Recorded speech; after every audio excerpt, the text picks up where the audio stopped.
Hi, we're going to get started. Hi, everyone.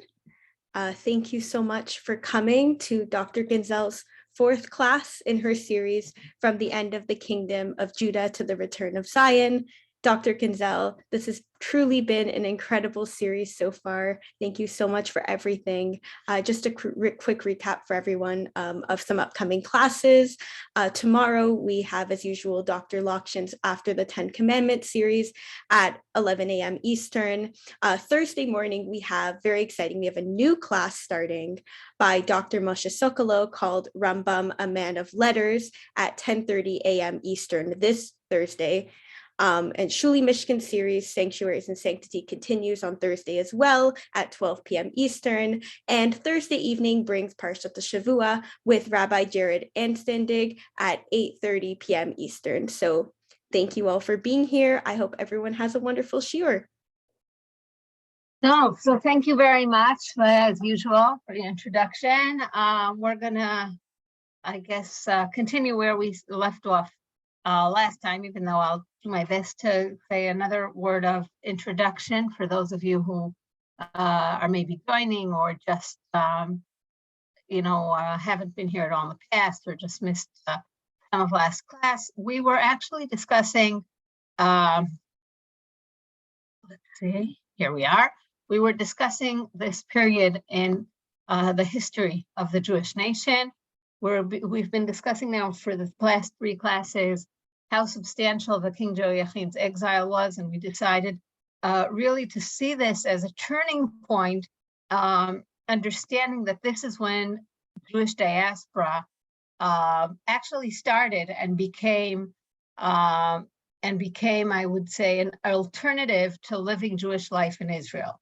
And that was 12 years before the first temple was destroyed. And as I've been saying, it's actually been the case ever since, meaning we haven't had all the nation come back to Israel, and we haven't parted from the option of living with the Jewish identity in diaspora ever since the Joachim exile. So that was our turning point. Then we discussed the destruction of the Jerusalem temple. And before we reach today to 538, which is the Persian Empire and Cyrus's declaration, we did our best to really see what the first temple of the destruction of the first temple brought upon Israel. In seeing that, we saw that different prophetic books have different perspectives.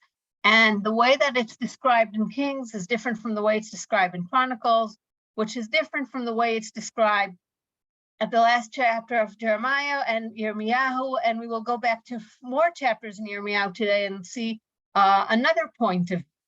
We also took a brief look at Eicha and remembered through the Eicha perspective, Lamentations perspective, that there's so much lacking when we read the descriptions, whether in Kings, Melachim, or Divrei Yamim Chronicles, or even in some of the chapters in Yirmiyahu. And I had said that I think that Chazal made a point of telling us that it's Yirmiyahu that wrote Melachim and his book and Eicha in order for us to understand that God's words can be brought in different perspectives, even when looking at the same event. And it's not to say that we have to see everything painted in one brush. We can see one event and different perspectives, and that's part of what's amazing in the Tanakh, that it gives every single one of these perspectives is a legitimacy and has a different, I would say, a different cause or suits a different purpose. Wait a minute, what happened to my PowerPoint here now? For some reason, instead of moving to the next slide, I moved forward. 1 second. Okay. So now it's okay. The next thing we asked was, why did Jews not come back from diaspora, or what happened to the Jews that exiled during 597, and what happened to those that joined them after 586 when the Beit HaMikdash was destroyed? And through the Al Yehudu tablets, we actually saw that they lived a pretty well-off life, that they really accepted face value Yirmiyahu and Yechezkel's recommendations for being involved in the country where they live in, praying for the success of the kingdom, whether it's doing well in their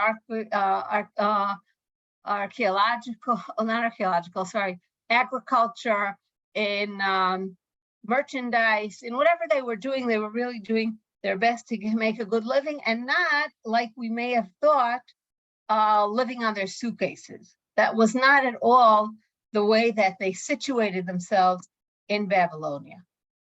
The next thing we saw was really the question of when are the Jews expected to come back to Israel? And here we saw in Yirmiyahu Kafhe, we saw the whole chapter, but I'm just going to repeat briefly the two relevant psukim. והייתה כל הארץ הזאת לחורבה לשמה. The land will all be destroyed, says Yirmiyahu. ועבדו הגויים האלה את מלך בבל. And these people who are in the land currently will be worshiping the king, the Babylonian king, for 70 years.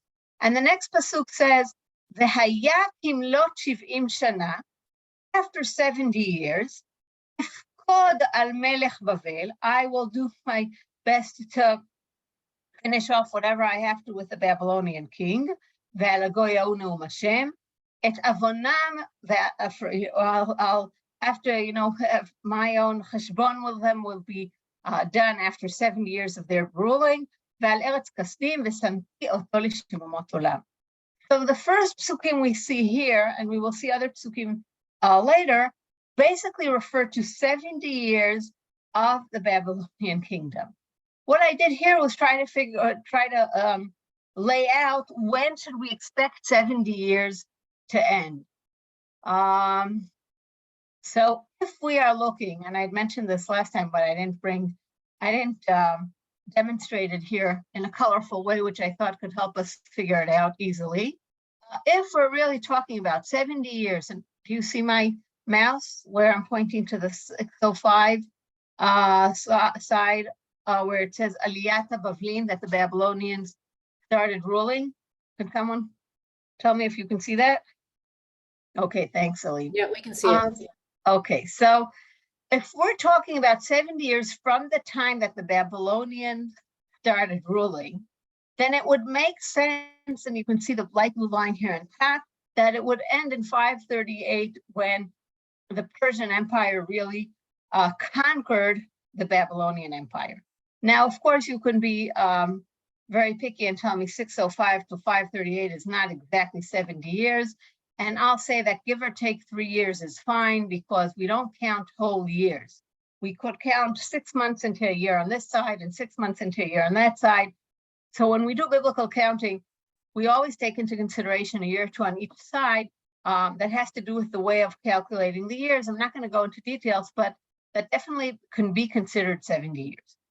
What we all know, which was a spoiler that I've been repeating, is that the second temple it took another 20 years almost, even a little bit more, till the second temple was actually done. It took a little less till they started rebuilding it, and it took another 20 years until it was done, which means that the second temple was not built at 538.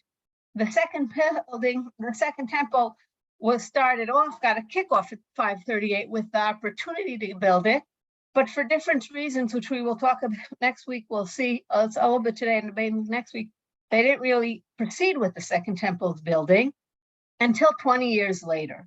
And then you ask yourself, wait a minute, but if God's prophecy was 70 years for the Babylonians to rule until the second temple was built, that never materialized. If we're trying to give it a solution, we can say, wait a minute, 70 years going back from 516 would bring us to the Churban, would bring us to when the first temple was destroyed. So the alternative option, I would say, plan A, which was 70 years for the Babylonian exile, for the Babylonians' rule, turned out to be 70 years from the Churban till the Beit HaMikdash was built. Now we will see that also echoed within the prophetic literature, but I'm just going back to the pasuk that I read before.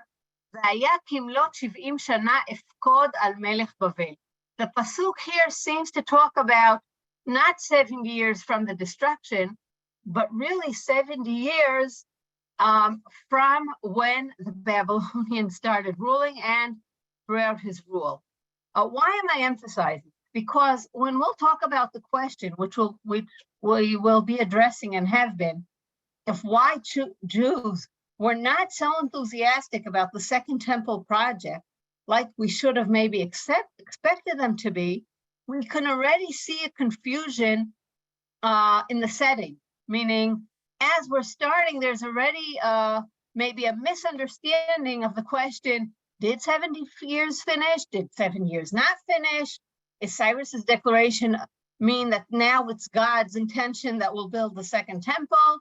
Maybe he actually means 7 years from when the temple's been destroyed. Maybe we weren't good enough, and that's why we moved from option A to option B.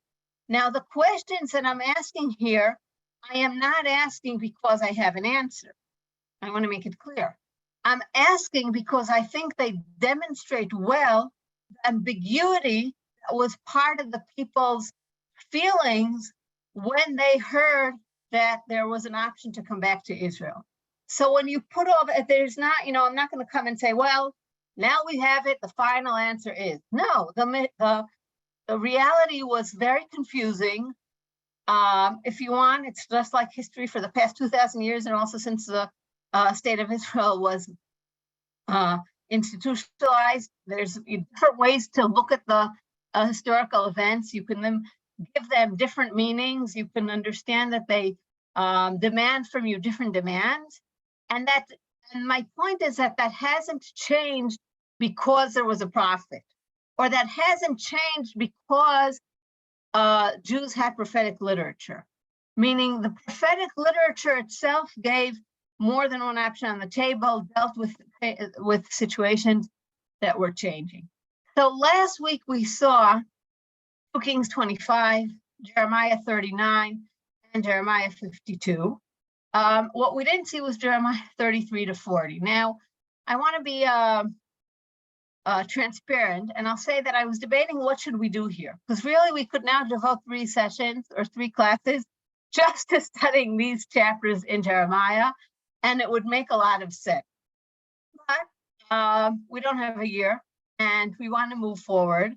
So I'm going to give a short sense of how it sounds in these chapters in Jeremiah.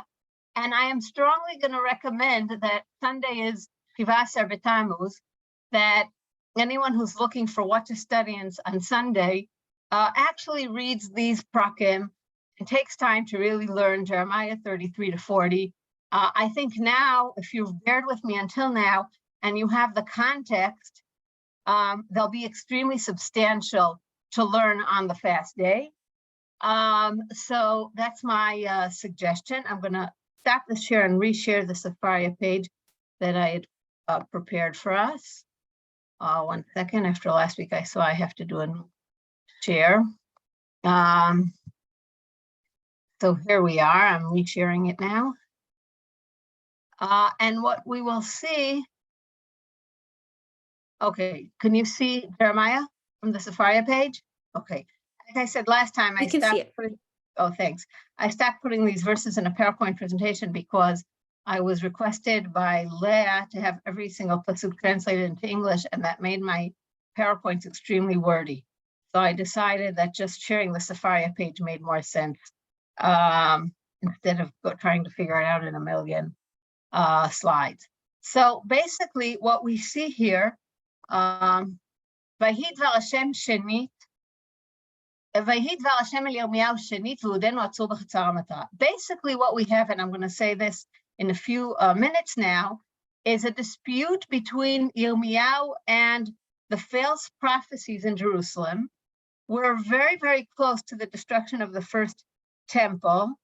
Someone asked here, I'll say Chaim about the dates. I want to continue with Yirmiyahu, but I'll reference your question in the chat when I finish here. But in a nutshell, the answer is historical.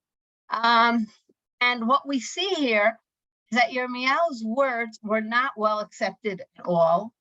Not only were they not well accepted, and that's why I chose to start with this verse, because he was actually in prison. Vehu atzur b'chadar hamatara means that he was sent to jail because he was prophesying right about the first temple being destroyed. And it didn't help that he kept repeating and saying what you can see here in the 5th pasuk. We are filled by those who went to fight the Babylonians.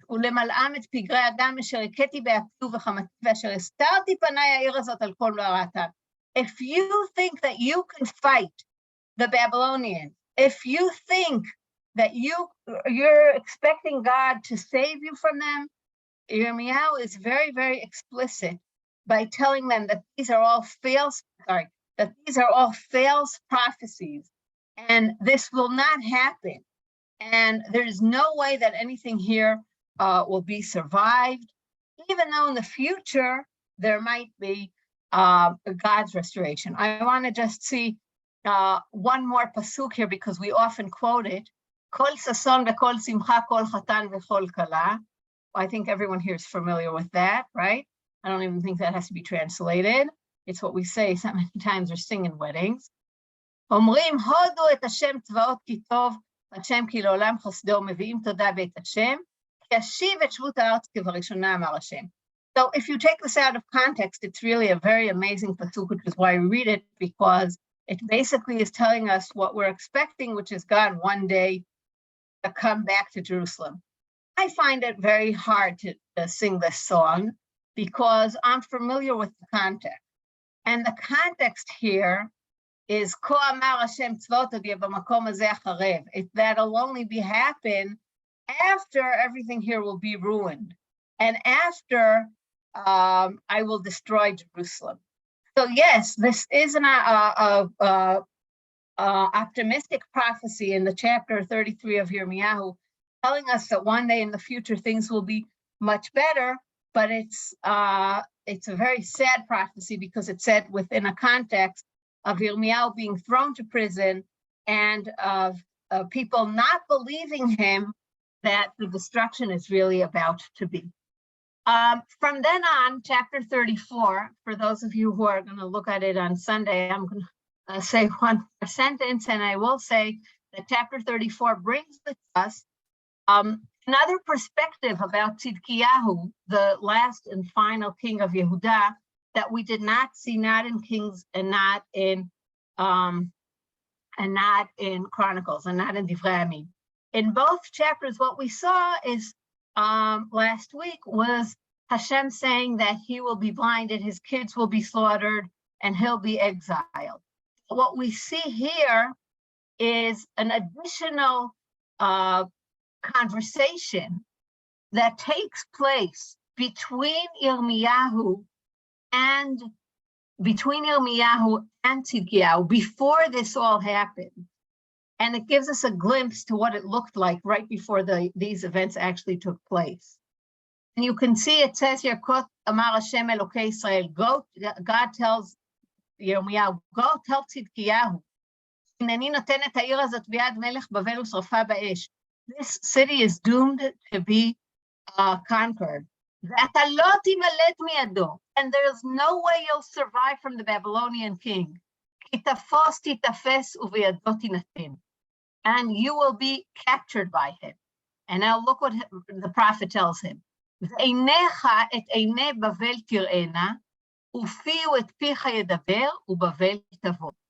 the commentaries ask what exactly does he mean will happen to his eyes, especially now that we know that he was actually made blind. But you can see there's an issue with his eyes.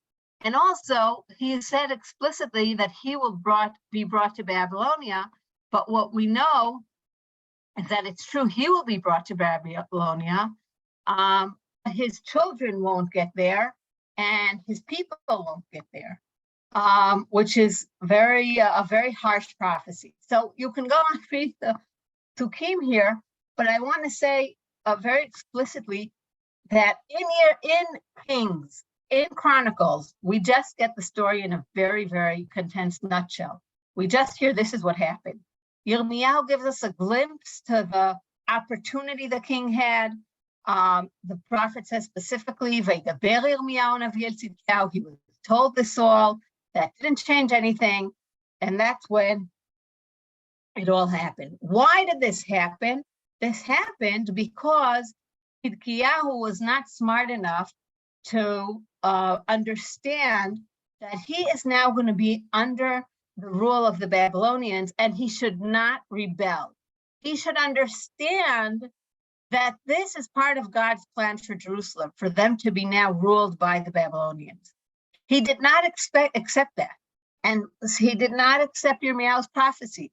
And he chose to rebel against the Babylonians because, as we saw in the first class, he estimated that they were not such a smart or not such a strong empire. And as we said, and as we saw in the charts now, they really only ruled for about 20 years. So that's what made sense to him. Why not give us ourselves some independence here in Yehuda if we can? He did not understand that that's not an option on the table, and they're not about to get independent. I'm going to run through to reach. Here we are. I'm going to run through to reach when it happened. And here it's repetitive for those of you who weren't last week. You can see exactly what we saw last week in Melachim and in Divrei Yamim. It's written here too. Vayhi kasher am Tzidkiyahu melech Yehuda. Tzidkiyahu saw the Babylonians. They ran away out of the city at night. The Babylonians ran after them. Vayatzigu et Tzidkiyahu. They ran. They reached them next to Yericho. Vayishchat melech Bavel et bnei Tzidkiyahu. This is what we saw last week. His sons were slaughtered. Vayet einei Tzidkiyahu iver, and he was blinded, and he was taken to Babylonia. And Beit HaMelech, Beit HaAm, Sarfu HaKafdim Ba'esh. They burnt the palace. They burnt the houses of the people. They burnt the city. And what they did was take everyone to exile. They left people who are lower class. We'll reach Gedalia back. I'm stopping this share and going back to our PowerPoint. But before I move on, I do want to ask if there are any questions.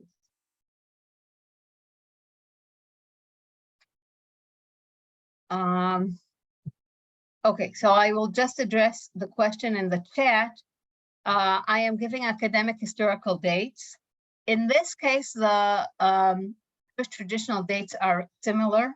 They become different only in the Persian period, because there was one Persian period, Kanbuzi, who was not mentioned in the Bible because nothing really happened then, substantial, and another Persian period called Daryavish, who there were two of them, and Chazal didn't know that there were two Daryavishim. And therefore, in the case of the Persian period, we have a confusion, or I would say there's no, it doesn't work together, the traditional dates and the academic historic dates. But the dates that we're talking about now are obvious to everyone. Someone asked what happened in 605. In 605, the Babylonians, I don't want to say that they conquered the Assyrians, because the Assyrian Empire fell about 5 or 6 years earlier. And in those years, we hear about different nations trying to be the one to take the Assyrian Empire's place. It's basically either Egypt or Babylon. Those years were very substantial, and Yirmiyahu talks to the Judean kings in those years, telling them, don't do any kind of agreements with any king, with any Egyptian king, because they will not succeed. Obviously, they don't listen to him, but in the bottom line, it took a few years, and then at 605, the Babylonians started to rule. Okay, so I think I answered the questions that I got directly or indirectly in the chat, and we can move on. So now that we set the stage to understand what happened during, before, and after the destruction of the first temple, I want to talk about what were the alternatives. I see another question here. I'll answer it later. And I'll say there are actually, we have to actually have a conversation now that works simultaneously in different centers. We have to hold in our head the question of what's happening in Jerusalem. We have to hold in our head the question of what's happening in Babylonia. And so soon we'll see we have to hold in our head the question of what's happening in Egypt. So I'll do it the best I can to make it clear, but you bear with me the fact that from now on, the Jewish story does not happen in one place anymore. And it's as if we moved into a movie. If until now, the same events were described in different narratives, now we're going to have different narrative describing Jews in different places, okay? And so it's twice different. The storyteller is different, or the prophecy is said in a different way and in different genres. And we're talking about Jews in different places. And here is the most explicit example. You can see it here on your screen. I took here the example of what happened to the people around Ezekiel, the prophet, after the first temple is actually destroyed. So I see you're writing more messages. I'll make a stop and I'll read them in a minute and try to respond. What we see here is Ezekiel's visionary temple. What happens after the first temple is destroyed in Bavel, in Babylonia, is that we would think that now the Jews have either two kinds of responses. Either they come to Ezekiel and say, okay, now we know you're right, so what's next? You were right all the way. We didn't understand that really the first temple will be destroyed, so tell us what's next. Or they can come to Ezekiel, which is what we saw in chapter 32 for those of you who remember the first class, and they still hear the echo of the people in Jerusalem telling the people in Babylonia, I don't know who remembers this,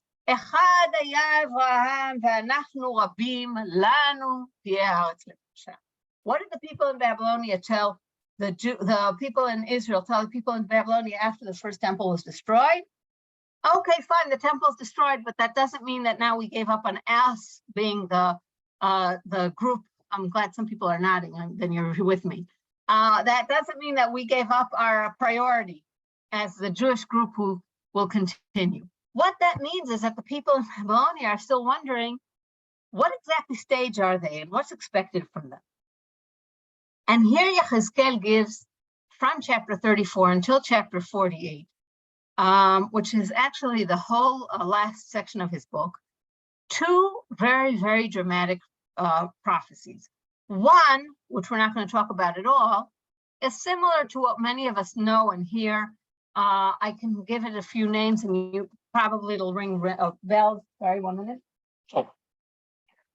Chazon Atzamot Yeveshot, the Valley of Dry Bones, Milchemet Gog uMagog, the War of Gog uMagog. Those are all in chapters 37, 38, 39 of Ezekiel. And what we have there is really Ezekiel prophesizing the future. There will be a restoration for Israel.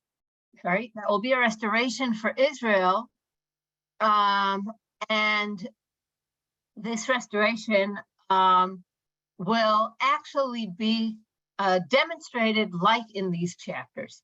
But, and I want to say an important but, there's such unique chapters, like we all know or heard of the Valley of the Dry Bones, where bones come to life, or Gog uMagog, where God fights with all the enemies, that they really don't seem like anything reasonable in a real world. Definitely they don't materialize through the Persian or Cyrus's declaration.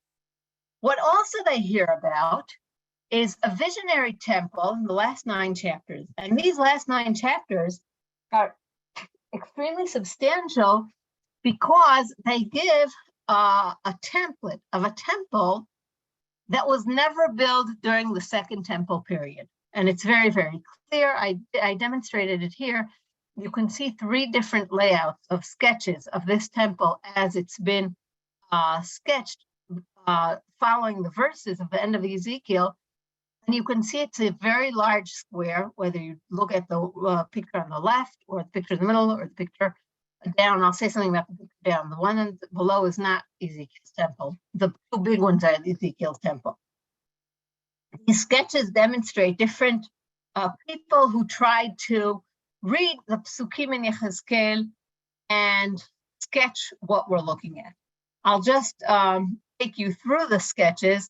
If you look at the mouse, you can see that he's talking about an inner sanctuary that has three spaces, not like we're used to Kodesh and Kodesh and Kodeshim. He has three spaces. We have a courtyard. We have big walls around the courtyard, chambers, many, many chambers. I hope you can see the mouse where I'm demonstrating this. Another huge courtyard, many more chambers all around. And the side, one side here, the western side, which has no entrances. You can see an entrance from here, and from here, and there's no entrance here. And if you look at it in the other picture on the left, you can see again a big wall. Here again, you see a courtyard, another big wall, the inner courtyard, and then a temple that has three parts. Many, many chambers again, and a side that should not have an opening. It's hard to see here, but basically that's a side. So even though it's hard to follow every single detail, it's clear that there was some kind of understanding of the basic plan of what this temple will look like. And it's nothing like what the second temple ended up looking like. So that's given. Again, part of what's so challenging about the second temple is the fact that really, as I've been saying over and over again, most of the Jews chose to stay in exile. And I've been trying to build the case of what went wrong when the second temple was being built and why didn't people come back. And since it's Yud Zayin B'Tammuz, I'll already give another spoiler, and I'll say that we know today that historically that Jews fasted for the first temple, Yud Zayin B'Tammuz and Tisha B'Av, listen to this, all throughout the second temple, meaning they didn't stop fasting. They didn't feel like, okay, now we have another temple, we don't have to fast anymore about the first one. They continued fasting for the destruction of the first temple throughout the years the second temple existed. And we'll discuss, there's really a debate and a conversation about it in the book of Zechariah, which we'll reach. But the reason that this is so substantial to understand is because when we ask ourselves, so why didn't this really happen like planned? Why were they still living in Babylonia and then stayed under the Persian rule? Why didn't they come to Israel? Why didn't they build this temple? Why was this temple so marginalized in a way that it was so not relevant for, I don't know, anyone in Megillat Esther or anyone in Esther's scroll or in other events later in these years that it stood? And already you can see that there was not only the question of, did 70 years pass? There was not only a question of, is this really what God meant? Because it doesn't sound like the Valley of Dry Bones. It doesn't sound like the prophecies at the end of Yeshayahu. It doesn't sound like the prophecies, the restoration prophecies or the redemption prophecies in Yirmiyahu. But also, it does not look in any way like the visionary temple that Ezekiel was describing to us. 25, he says it's 25 years after he was exiled. So that means that he was describing it about 13 years after the temple was destroyed. So they reached Bavel and they hear from the local prophet an amazing prophecy, very, very detailed, 9 chapters of what a future temple will look like. And none of that happened. I will say here on a personal level that I recently published a book. I'm not going to talk about it at all, but I'll just say one sentence. It's a very academic book in a German publisher, which is very expensive, so I'm not going to recommend to anyone to even think of buying it. But I will say the title of the book is Ezekiel's Visionary Temple Within Its Babylonian Context. And what I tried to show there was that if we want to understand Ezekiel's visionary temple, and that's why I put this picture on the bottom right, then we really have to understand what the Babylonian temples that the Jews saw around them looked like. And part of what I argue there is that they were all square, they all had these kind of courtyards, they all had different features that we don't find in Solomon's temple, we don't find in Beit Sheni, we don't find obviously in the Mishkan. They're very unique for Ezekiel, who is situated in Babylonia, and they resemble in some way the infrastructure and the structure of Marduk's temple, Nabu's temple, the Babylonian kings. What I think is that just like if today one of us wanted to describe, I don't know, a piece of furniture or a piece of clothing or how their house looked or anything that they wanted to visualize, we would be using terminology that represents 2022, meaning we wouldn't be talking about books discussing scrolls, right? And we wouldn't be talking about garments discussing the fabrics that they used 1,000 years ago.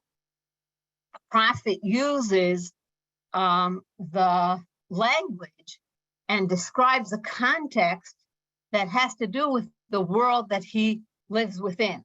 So obviously, even though Ezekiel got this prophecy, the terminology he chose, and by virtue of where he lived, his context obviously influenced what he was looking at. Just like today, if we would want to build a temple, we would probably ask, I don't know, what kind of electronic system should we put there? Should it have electricity?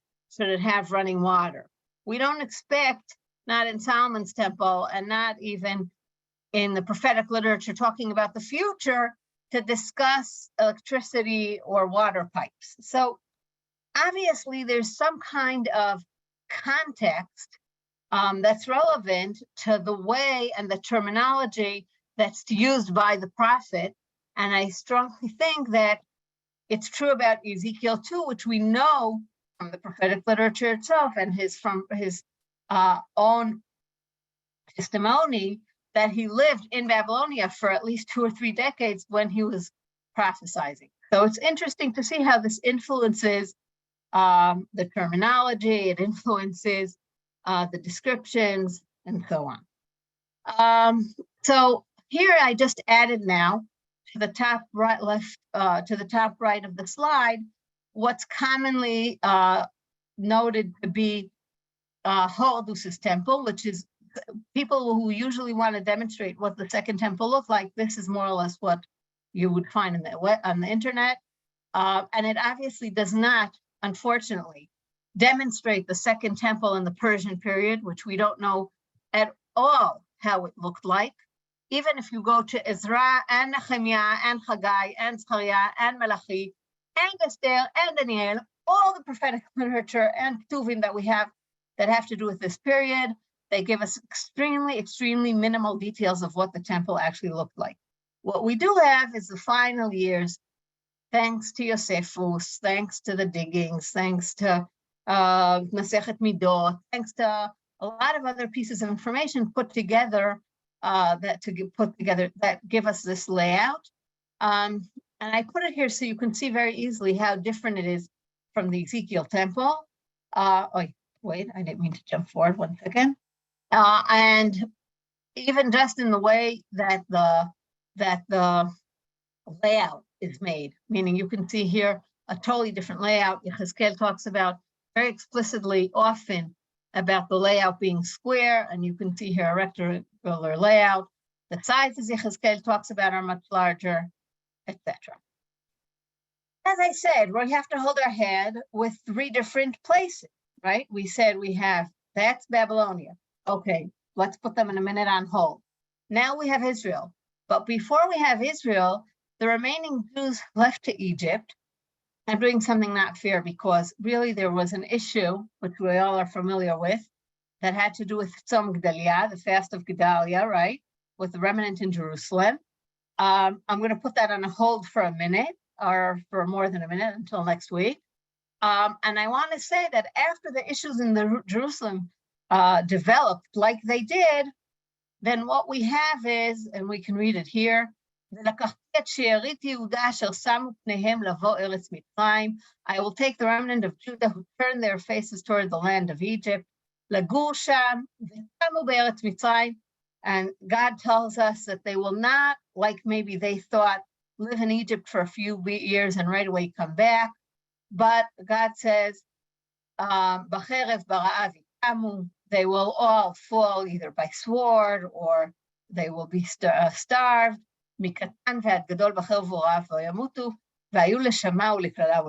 Why is there such a severe, I would say, prophecy against the people that went to Egypt? And here I want to say something that'll really help us understand next week's class, which will partially deal with Tzom Gedalia and partially move on to what happened with other fast days. And this connects to what we've been saying all along. What I've been trying to say, besides the fact that building the second temple was such a challenge and it wasn't clear that this is really the real thing, the first thing I was trying to say was that a major turning point was not the destruction of the first temple. So why did I bring Egypt now? Because we always tend to think that 586, the first temple was burnt. That's when the exiles were exiled, and that's when the land became empty, and from then we have an empty land, and that's when God actually prophesies that it's the end of the Jews and the Israelites in Israel at that time.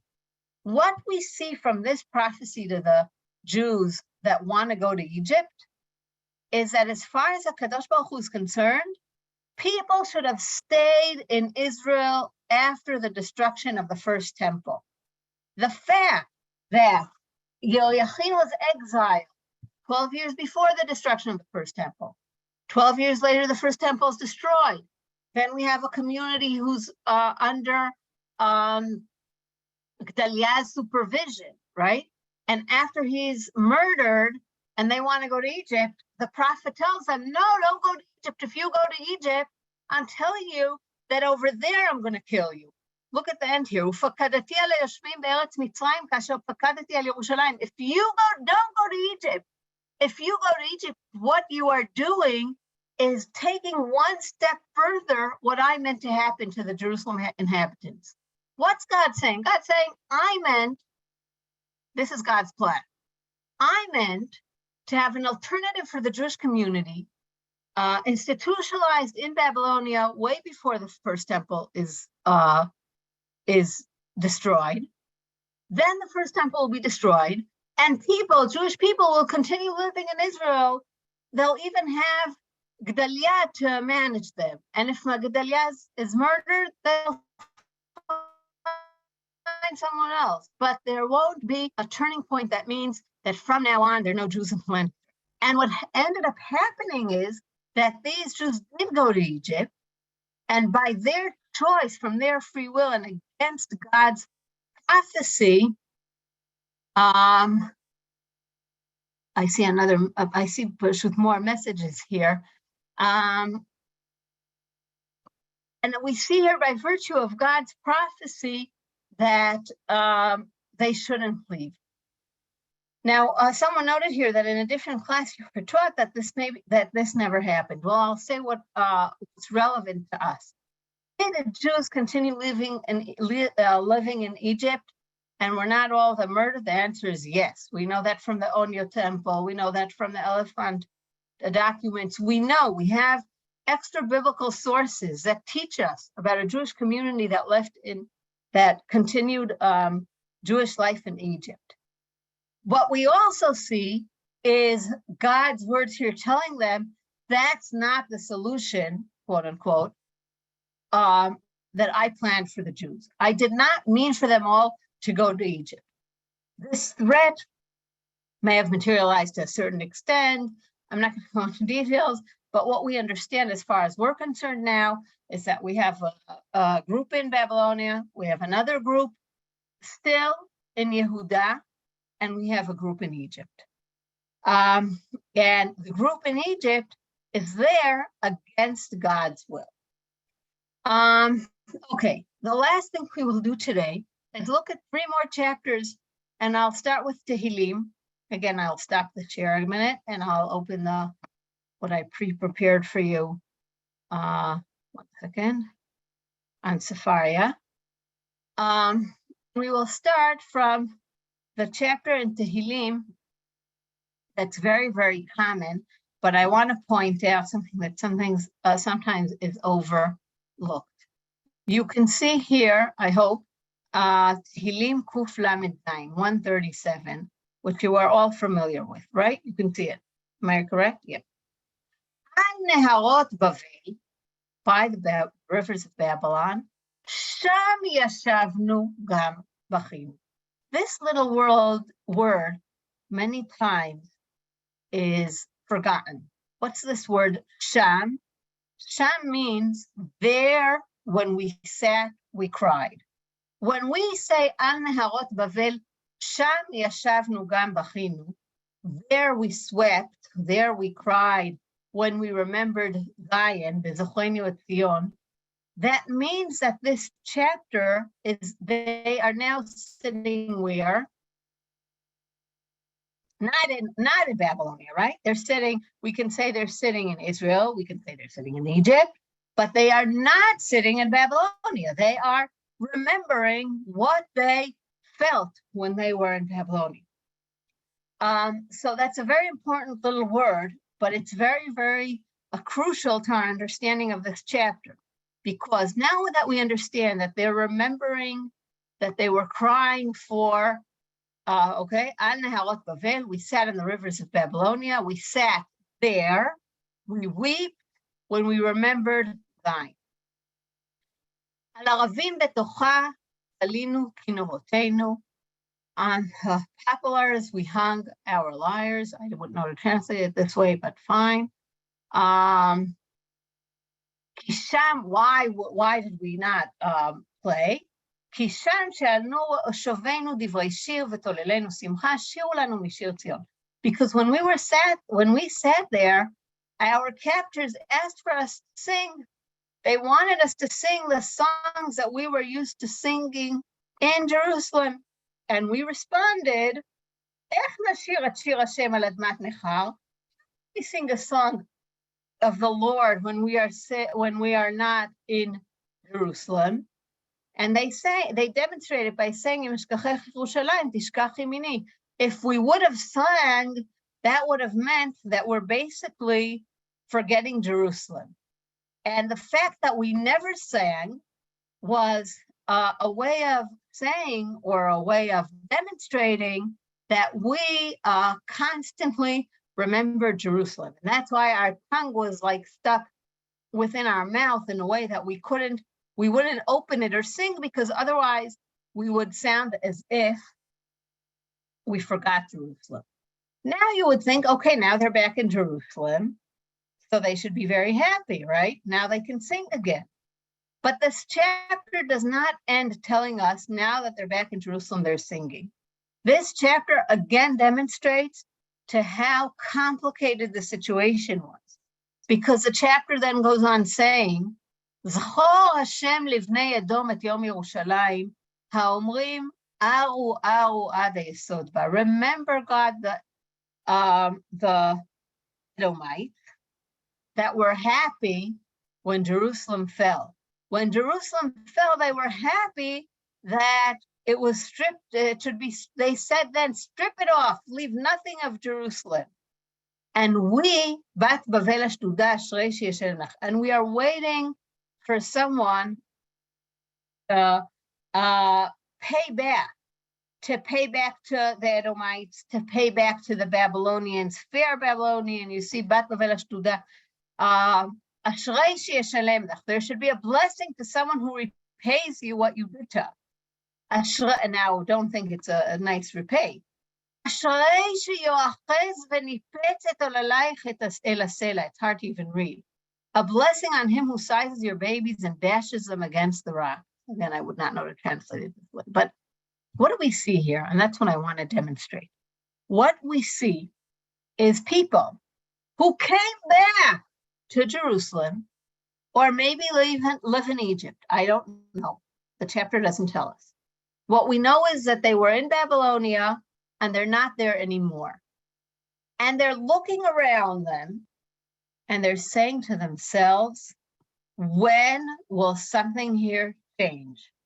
When will we be able to be paid back for the fact that we didn't forget Jerusalem when we were in Babylonia?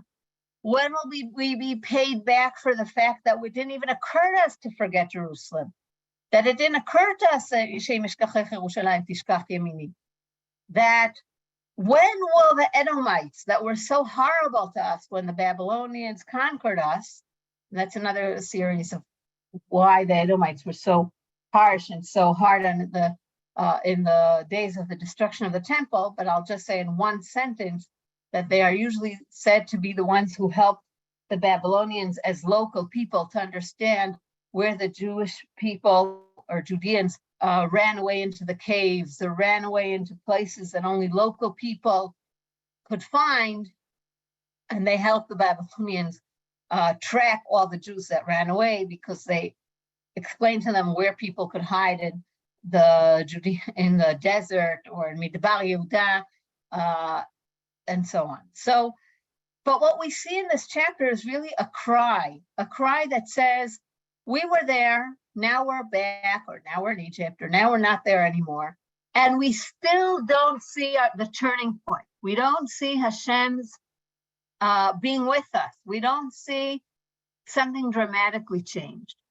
So this obviously contributes to what I was saying before about the fact that after the temple was destroyed, and even maybe a decade or 2 or 3 years later, and this is apparently before the Persian Empire came up, because they're still looking at the Babylonians, waiting for them to pay back for what they did. It was very hard to see an optimistic future. And the cry in this chapter really demonstrates it.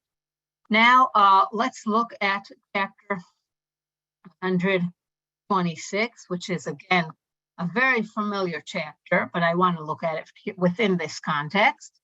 Shir HaMa'alot Beshuv Hashem et Shivat Zion Haynu Kecholmim. What we see here, now let's read it face value. There's a song here, and the song says, Beshuv Hashem, when God will come back to Zion, we will see it as a dream. What does it mean when someone says, we'll see it as a dream? That means that currently that hasn't happened yet, and that they're waiting for that to happen. They're saying as. This is a very bad translation. I was very upset when I saw it, when I pulled it up for you before the class, because the most important word is not translated here. The most important word in this verse is as Gimales Chokpinu. And then, only then, will our mouth shall be filled with laughter. But here this translation is put the words shall, I guess, as, and it's not emphasized enough. It should be only then will our mouth, or then our mouth shall be filled with laughter. And then it would be clear to all of us that that's not the current situation now, right? As Yomru Bagoyim, again, right? Then our tongues with songs of joy. Higdil Hashem la'asot imele. So here he adds it here. However, the translator is, then they shall say among the nations, the Lord has done great things for them. I'm going to go on. Higdil Hashem la'asot imanu, the Lord will do great things to us. They are waiting eagerly for God to show up. Shuv Hashem et shvitenu ka'afikim b'negev. Come back already. What's amazing about afikim b'negev is that water that comes into the Negev, and we know it from, unfortunately, from a catastrophe that happened in Israel just a few years ago when the afikim came to the Negev, when water springs came to the Negev, so surprisingly that people didn't know to not take any, hard to say, any students or any pupils on hikes there. But it demonstrated how surprisingly it is when all of a sudden water comes in the Negev, or like water courses in the Negev. What they're saying when they say that they want to see God coming back like water courses in the Negev, they're basically saying, we don't see anyone, we don't see God at all, but we believe that the turning point could happen miraculously overnight and surprise us, caught us totally off guard, just like a Fikim Baneg. And here again, you can see the chapter end when he says, so now we're really planting in tears, but one day we might be excited. We're weeping, but we'll continue waiting. We're hoping that one day something will dramatically will change. So you can see here very, very clearly that, and the reason here I pulled together to finish today with Tehillim was because I think that these two chapters are so substantial. We all are familiar with them, but we don't all realize their importance to demonstrate to us within this historical context what's really happening. And what's really happening here is we're still under the Babylonian Empire. We're way after the destruction. We've been to Babylon and we've come back, and we still don't see God, God's powers. We don't see God's promise. We don't see a dramatic change. We're waiting for it to happen suddenly, just like that Fikim Banegev. We remember how loyal we were.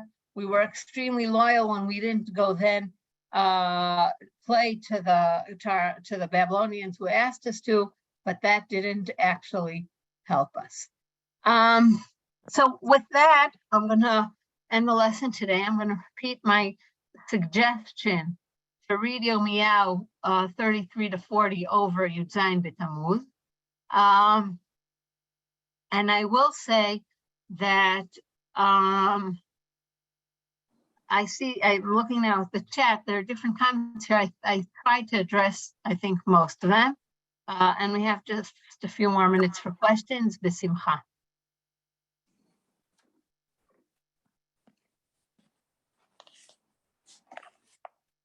Any questions? Thanks so much. It was very good. Hey, Nikki. I didn't realize you were here. It's so nice to see you. Good to be here. Yes, koach. It's terrific. Thank you. Warm regards. Miguel. Any other questions?